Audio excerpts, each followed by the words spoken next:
নমস্কার, তোমাদের সবাইকে সানা স্মাইল এডুকেশন সেন্টারে স্বাগত জানিয়ে আজকের ক্লাসটি শুরু করছি।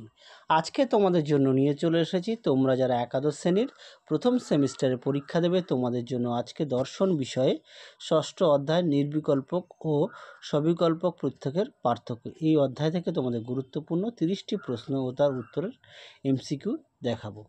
আগের ভিডিওতে তোমাদের 1 থেকে 5 অধ্যায় পর্যন্ত দেখিয়ে দিয়েছি। তোমরা যারা এখনও দেখোনি আমাদের প্লেলিস্টে গেলে পেয়ে যাবে। তাহলে সবার আগে আমরা সিলেবাসটা একটু দেখে নাও তোমাদের সিলেবাসটা। প্রথমে 1 থেকে 7 নম্বর অধ্যায় অবধি তোমাদের 24 নম্বরের থাকবে, আর 1 আর 2 অর্থাৎ ইউনিট 2 পাশ্চাত্য দর্শন থেকে থাকবে 16 নম্বর। মোট তোমাদের 40 নম্বরের প্রথম সেমিস্টারের পরীক্ষা থাকবে। চলো এবার মূল বিষয়ে যাওয়া যাক। প্রথমে 1 দাগের প্রশ্ন আছে, দেখো, ন্যায় মতে প্রত্যক্ষ কয় প্রকার? উত্তরটা হবে 3 প্রকার। 2 দাগের প্রশ্ন দেখো, বাদশাহন সবিকল্পক বলতে বুঝেছেন? উত্তরটা হবে নাম বিশিষ্ট বিষয়ের প্রত্যক্ষকে। 3 দাগের প্রশ্ন দেখো, কাদের মতে আমাদের সব প্রত্যক্ষ সবিকল্পক নয়? উত্তরটা হবে নৈয়ায়িক। পরবর্তী প্রশ্ন দেখো 4 দাগের, গঙ্গেশ উপাধ্যায়ের মতে সবিকল্পক প্রত্যক্ষ হলো। 5 দাগের প্রশ্ন দেখো, অন্নং ভট্ট নির্বিকল্প নিষ্প্রকারক জ্ঞান। 6 দাগের প্রশ্ন দেখো, বিকল্প শব্দের অর্থ হলো। উত্তরটি হবে বিশেষণ। পরবর্তী প্রশ্ন দেখো 7 দাগের প্রশ্ন দেখো, বিশেষণ বলতে কি বোঝায়? উত্তরটা দেখো নাম, জাতি, গুণ ও ক্রিয়া। 8 দাগের প্রশ্ন দেখো, প্রকার কাকে বলে? উত্তরটা কোনো বিশিষ্ট বস্তু জ্ঞানের বিষয় হলে তার বিশেষণকে প্রকার বলে।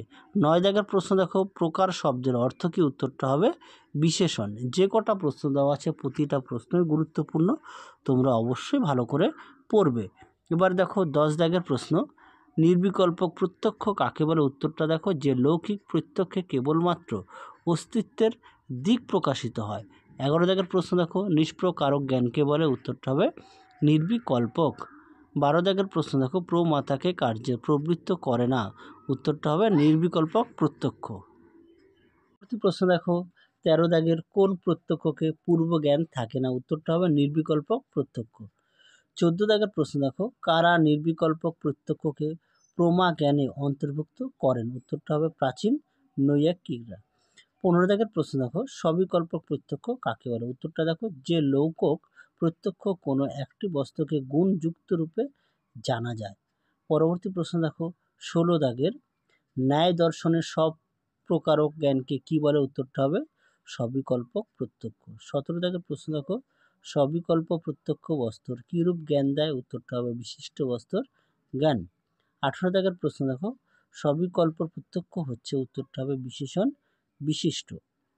পরবর্তী প্রশ্ন দেখো 19 দাগের, বিশিষ্ট বস্তুর জ্ঞানকে বলা হয়? উত্তরটা হবে সবিকল্পক প্রত্যক্ষ। 20 দাগের প্রশ্ন দেখো, কোন প্রত্যক্ষে বিশেষ্য বিশেষণ ভাব থাকে? উত্তরটা হবে সবিকল্পক প্রত্যক্ষে।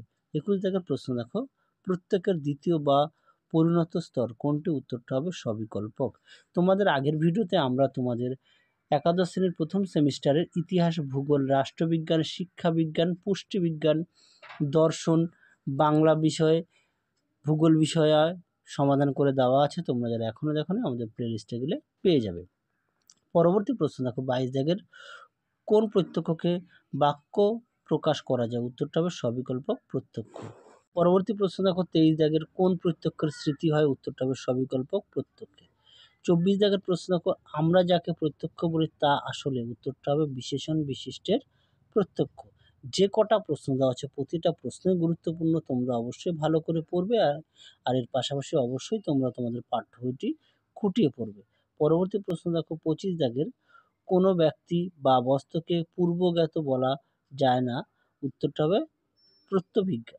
26 দাগে দেখো শূন্যস্থান পূরণ, নাম, জাতি, গুণ, ক্রিয়া হলো ড্যাশ। উত্তরটা হবে বিশেষণ।